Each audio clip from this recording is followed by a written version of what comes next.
पाटील काय या तुम्ही कुठे राहता झाला पाटील अभिनंदन करू आता बाहेर घेऊन जाणार त्यासाठी स्टेजवरती कोणीही गोंधळ करू नका सर्वजण तुला खाली उतरून घ्या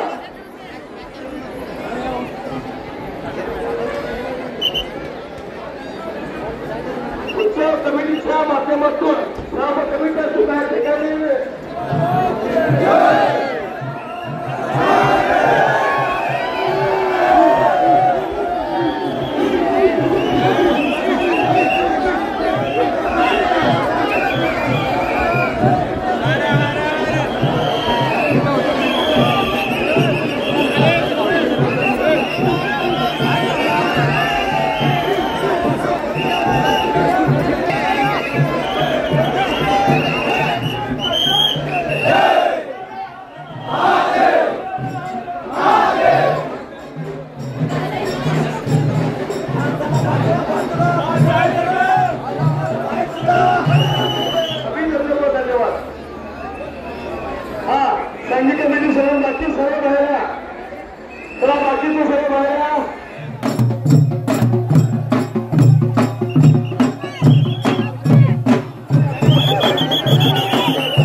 सर्वांना आवाहन केलं होतं की आमच्या नंदगडच्या महालक्ष्मी यात्रे उत्सवाला यावं, तुम्ही सगळ्यांनी आमच्या देवीचा आशीर्वाद घ्यावा आणि आम्हाला उपकृत करावं अशी विनंती केली होती।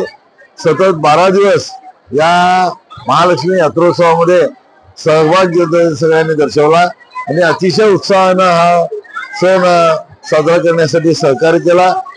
त्याबद्दल तुम्हा सर्वांचे मनापासून आम्ही आभार मानतो आणि आमच्या यात्रोत्सवाला ज्यांनी ज्यांनी सहकार्य केलं त्या सर्वांचं आम्ही मनापासून धन्यवाद देतो, मानतो। त्याचबरोबर या 12 दिवसामध्ये जो आम्ही अयोध्येचा मंदिराचा देखावा या ठिकाणी उभा केला होता त्याला अतिशय उत्तम प्रतिसाद मिळाला आणि हा अयोध्येचं मंदिर उभा करण्यामध्ये आमच्याच तालुक्यातील कामतगाव गावातील एक छोट्याशा गावातील युवक रुपेश यानं हा अतिशय उत्तमरित्या आपलं काम चोखपणे बजावलं। त्यांचं आमच्या मागणीप्रमाणे त्यानं मंदिर उभा केलं। त्याबद्दल त्याचं सुद्धा यात्रा उत्सव कमिटीच्या वतीनं धन्यवाद मानतो. त्याचबरोबर आमच्या मीडिया जी आहे त्यांनी सुद्धा मला सहकार्य केलं, त्यांचं सुद्धा मी मनापासून आभार मानतो आणि धन्यवाद देतो. त्याचबरोबर पोलीस डिपार्टमेंट खास करून त्यांनी सगळ्यांनी 12 दिवस यात्रेचे त्याच्या अगोदर आणि इथून पुढे सुद्धा त्यांनी आम्हाला सहकार्य केलं, सहकार्य करतील आणि सहकार्य केल्याबद्दल त्यांचं CPI SC पाटील असतील, DYSP नाईक असतील, खानापूरचे CPI असतील, SP असतील, या सर्वांनी आणि होमगार्ड्स यांनी सगळ्यांनी आमच्या यात्रेला सहकार्य केल्याबद्दल त्यांचं सुद्धा आम्ही मनापासून धन्यवाद मानतो. आणि ज्या ज्या लोकांनी आमच्या यात्रेमध्ये इथे आले, पै पाहुणे आले, आम्ही जे आवाहन केलं होतं कुठल्याही प्रकारचं आहेर माहेर करू नये आणि त्याला सुद्धा सहकार्य दिला आणि एक चांगला संदेश समाजाला देण्याचं काम केलं. त्याबद्दल सर्व पै पाहुण्यांचे आणि गावातील ग्रामस्थांचे त्यांचे सुद्धा आम्ही मनापासून आभार मानतो. त्याचबरोबर ही रोषणाई पाहण्यासाठी जी लोक मुद्दाम आली होती ती विनाखंडित रोषणाई या मंदिराची ठेवण्यासाठी आणि गावातील विद्युत पुरवठा चांगल्या पद्धतीने ठेवण्यासाठी सहकार्य केलेले KEB डिपार्टमेंटचे सर्व अधिकारी त्यांचं सुद्धा मी